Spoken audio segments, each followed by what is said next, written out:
ہم نوکری سے بے دخل ہو جانے کو تو گوارا اور برداشت کر سکتے ہیں، لیکن ایمان سے بے دخل ہو جائیں، ایمان کے بغیر اس دنیا سے چلے جائیں، بزرگوں ایک مسلمان کسی بھی قیمت پر اس کے لیے راضی نہیں ہو سکتا۔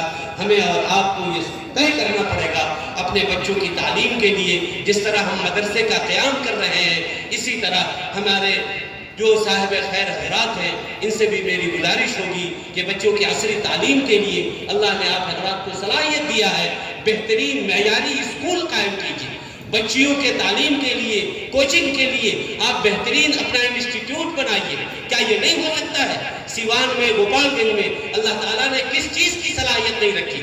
صرف ہم دل پر لے لیں، کیا مشکل ہے مسلمانوں سے؟ لیکن ہمیں اور آپ کو شرم آنی چاہیے کہ ہماری بچیاں میٹرک کے بعد، انٹر کے بعد مخلوط نظام تعلیم کا حصہ بن رہی ہیں اور ان تمام فتنوں کا شکار ہو رہی ہیں جس کی طرف حضرت مفتی صاحب نے اشارہ کیا۔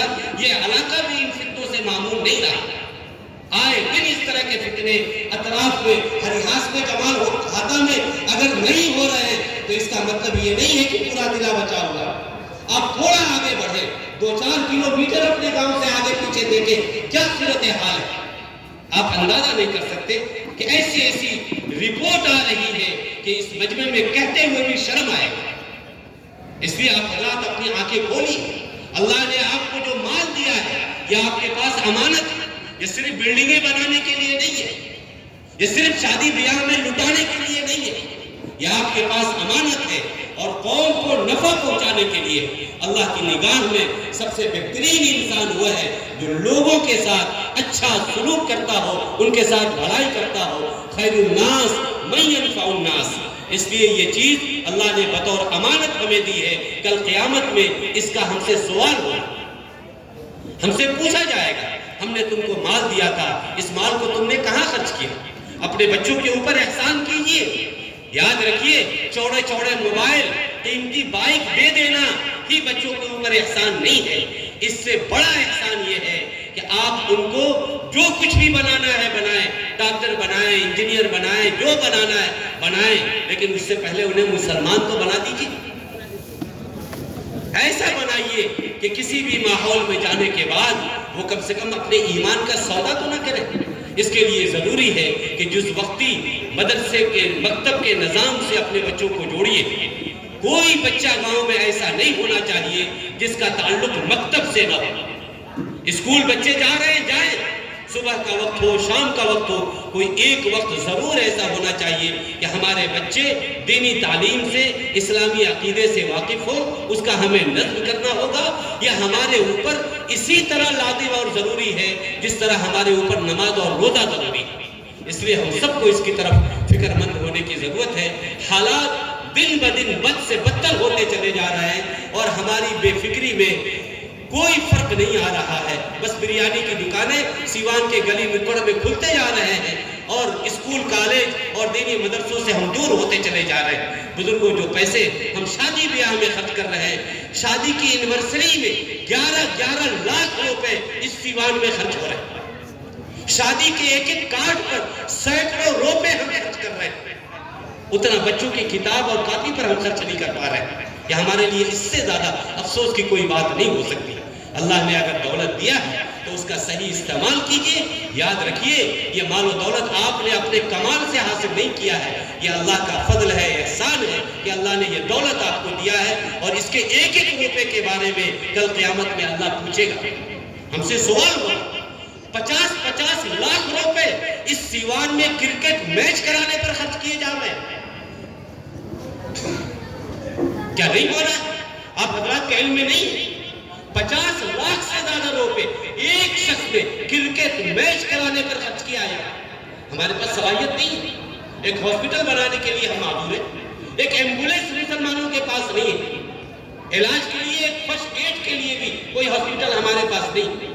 50 لاکھ کرکٹ میچ پر خرچ کرنے کے لیے پیسے ہیں۔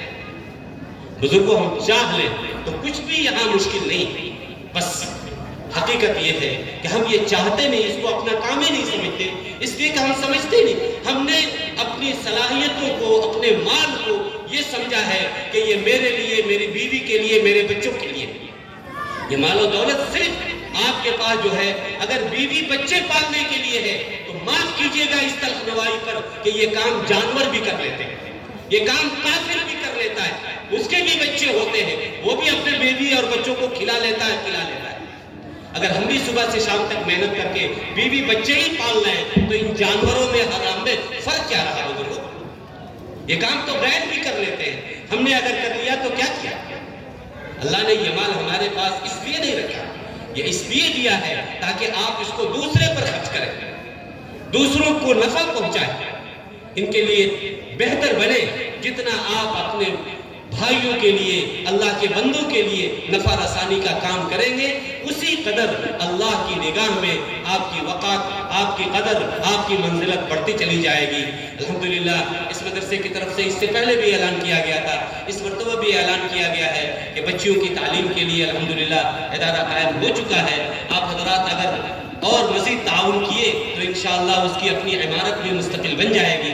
الحمدللہ اللہ تعالیٰ نے اس علاقے کے اوپر ایک بڑا کرم کیا کہ مولانا یعقوب صاحب جیسا ایک متبحر، باصلاحیت، محنتی اور جفاکش عالم آپ کو عطا کیا ہے۔ آپ حضرات ان کی قدر کیجیے۔